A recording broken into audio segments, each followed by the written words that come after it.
Okay, how many of us can think of someone that we'd really like to change their mind about something, anything? I'm so glad I'm not alone. These recent headlines show that none of us are alone in this. But the issue with changing someone's mind is that we don't just want to change their opinion or win an argument. Usually when we want to change someone's mind, we want to change how they think, not just what they think. We want to see them incorporating new information and dealing with new perspectives. Believe it or not, this led me as a researcher to medieval theater. Why? Medieval theater is unique for two reasons. One, it's the longest running theatrical tradition in all of Western history. And two, medieval theater had a very clear way it wanted to change the minds of medieval audiences. So medieval theater had basically one plot, and it was the entire Bible as a play form. It took about 3 days to see the entire performance. That's how long it was. So as I began my research, I was trying to think, how did medieval theater change the minds of that audience? Did it change its minds? I noticed some strange things. I noticed in thumbing through manuscripts that there were some aspects of performance that were very characteristic of medieval theater. One is that they didn't use actual actors. They used their friends, their family, their neighbors, everyday people. And they had these people, these performers, dressed up in everyday clothing, acting out the story of the entire Bible.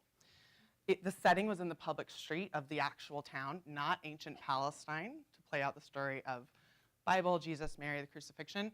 And their dialogue was peppered with political references, medieval jokes, medieval slang.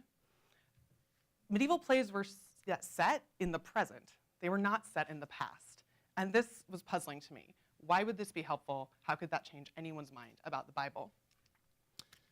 My research suggests that these elements actually were very effective in putting the audience in a state of cognitive dissonance. Now, cognitive dissonance theory is a neurological phenomenon that says when we're confronted with contradictory sets of information, we're psychologically uncomfortable with that. And that motivates us to integrate that information into a new form of understanding. So for an average medieval peasant watching a play of the entire Bible, he'd be getting two sets of cognition.